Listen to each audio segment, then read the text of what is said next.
Why, hello. I want to talk. I just feel like talking today. And what I want to talk about is the whole scandal involving Tfartn.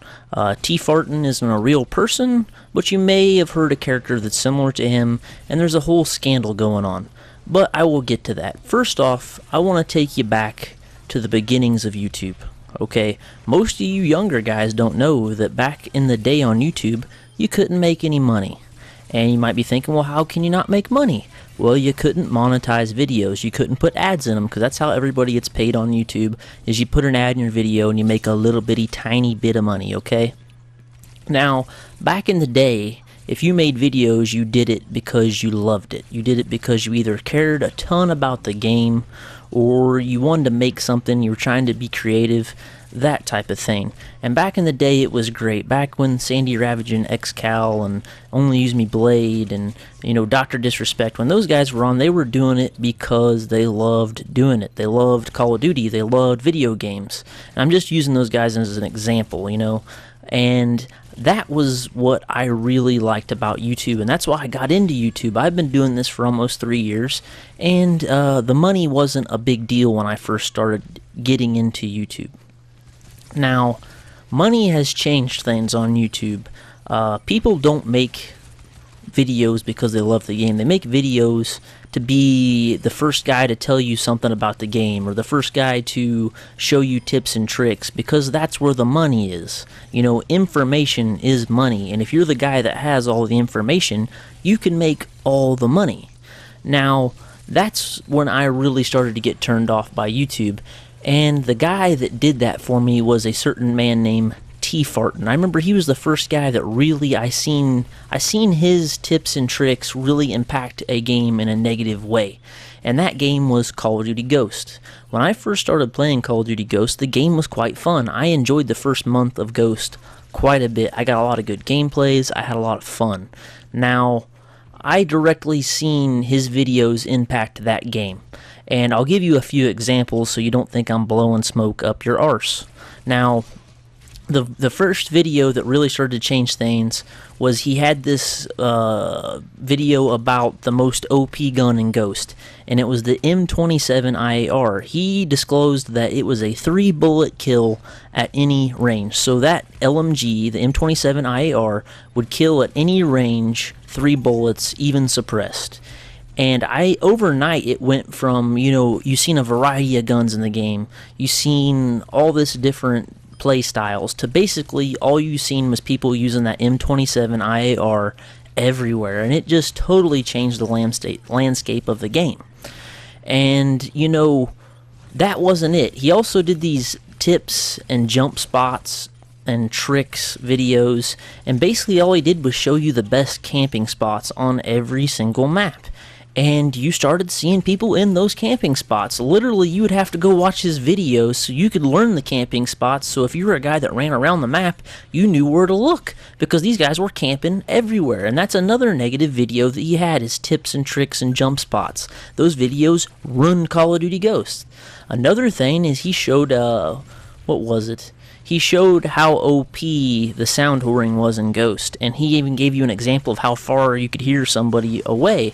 And again, overnight, every single person was running the sound perks, so you could hear people's footsteps, which hurt the game again. So it's funny to me that Tfartn is just now being proved a bad guy, because I've known that he's a bad guy for years. And you might be thinking, well, just because he made videos exposing, the bad parts of Call of Duty Ghost, how is he a bad guy? Well, if you truly care about the game, if you're making videos for entertainment and you enjoy the game, why would you make a video showing people how to abuse the bad parts of a video game? Why wouldn't you go to the company Activision, who you have influence on, and say, hey, the M27 IAR is a 3-bullet kill from any range. How about we try to nerf that and balance it? Get involved, try to make the game better. Something. No, this guy acts like he's doing a service to the Call of Duty community by showing you all these broken aspects of the game, and he's not.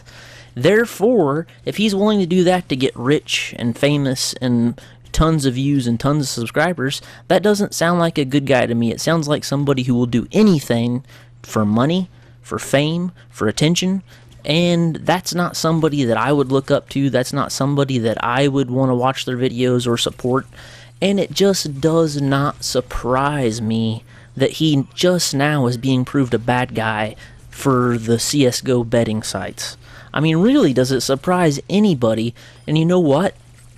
This is some of the best news on YouTube that I've gotten in a while, that finally somebody's taken the guy down, because I have never liked him. I never liked his attitude.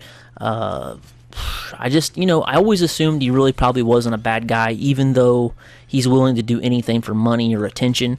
He's still probably not a bad guy, but now it even proves that he is a bad guy. So I guess that's some just desserts. Sometimes, good things happen.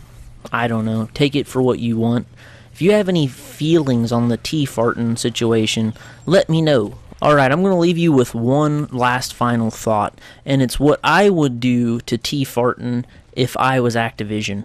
I would drop that dude like a sack of potatoes, okay? I wouldn't give him insider information anymore. I wouldn't fly him out to the studios. I would not do anything for that guy. Because if you're Activision, you don't want to be associated with Tfartn and all that scandal, because it looks bad on you, okay? Especially with all the other scandals that have been going around Tfartn.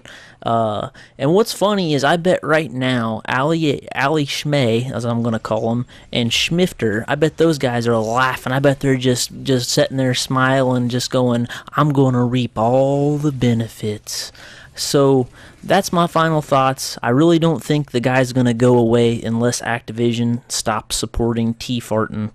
I think that's the right thing to do. I think that there's better options out there for Activision. They're a huge company. They don't need to be associated with some lying cheater, I don't like Ali Schmay or Drift Schmifter that much either. But, at least one of them's gone. One of the big three's out, you know what I'm saying? But thanks for listening to my little rant. I hope you enjoy your day. I'll catch you later.